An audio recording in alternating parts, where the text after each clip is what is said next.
demandé. non Wally Seck. dañ ma laaj si t-shirt Wally Seck man leen je n'ai pas de commentaire à faire et puis puisque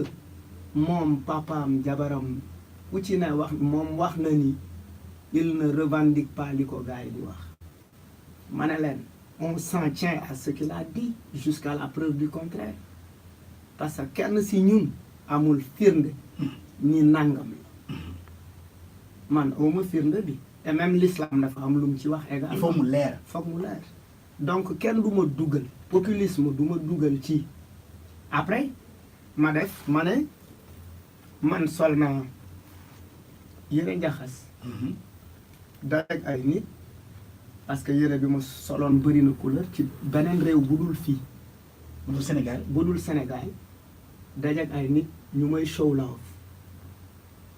ma jaaxle quand j'ai te njaxas nga sol. waaw ma wax ak bi ma ci laajee sama xarit bi ma àndal mu ne ma est-ce que finalement xam nga man bi ma ñëwee ci dëkk yi tukki daf ma dimbali ma comprendre lu bëri ne que les couleurs leneen ak leneen nit ñi bokkuñu ci gis-gis te culture yi bokkuñu liñ ci niñ koy jàppe léegi Wally xam na ni t-shirt bi t-shirtu borom ñaari tour yi la wala xamu ko awma si benn information leer parce que moom rek moom la wax ni xam na ko wala xamu ko donc kenn du ma forcer aussi wax loo xamante ne leeruma loolu am naa ci liberté mais li gën a vicieux ci affaire bi nit ñi dañu jël interview bi bëgg a jël photo Serigne Touba ak njaxasu Baye Fall yi bëgg ni wax ni man damay méngale yére Baye Fall ak ñoom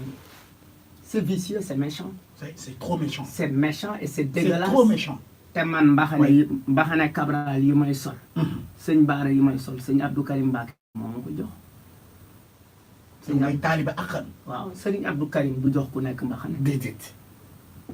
man maay kan ba sëñ Abdou Karim tànn ma di ma jox ay mbaxane ma koy sol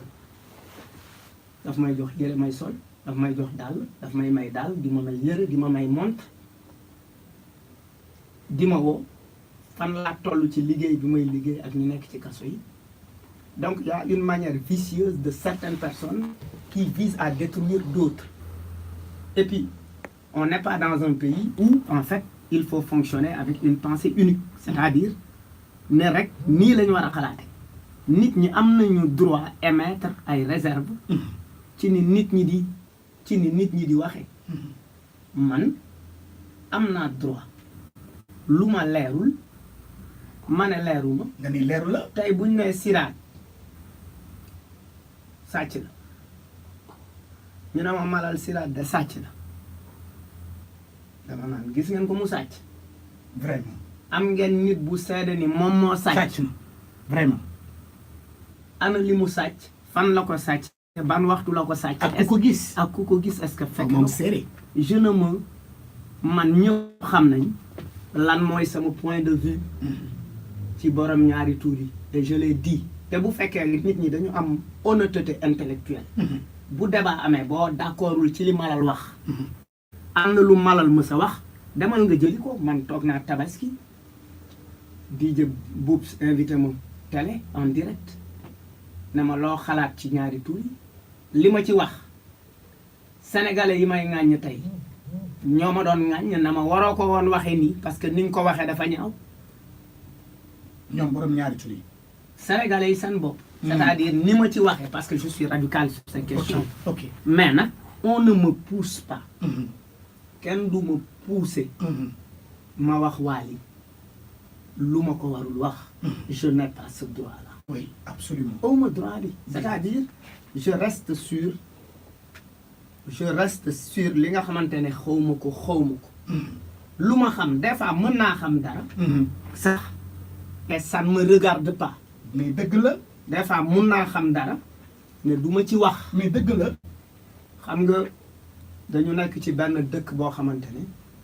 on veut conditionner on veut penser pour les autres on ne pense pas pour moi kenn du xalaat pour ça pour man ndeysaan. donc li ma gëm et puis sama intime conviction mooy pensée unique benn xeetu xalaat pour ñëpp benn réew baaxul réew li koy taaral ak li koy doxal mooy ñu nangu nit ñi di wax seen xalaat c'est important je respecte tout le monde man am na li nga xamante ne mooy samay valeur Haalpulaar la ñu juddu ñu jàngal ma alxuraan am nuñ ma yare ma am fu ma bokk am njaboot am na yoo xamante ne duma ci taxaw préparer ma rédaction. donc ça pour moi ça c'est super important il y a énormément de choses sur lesquelles bëgguma ci taxaw ci album bi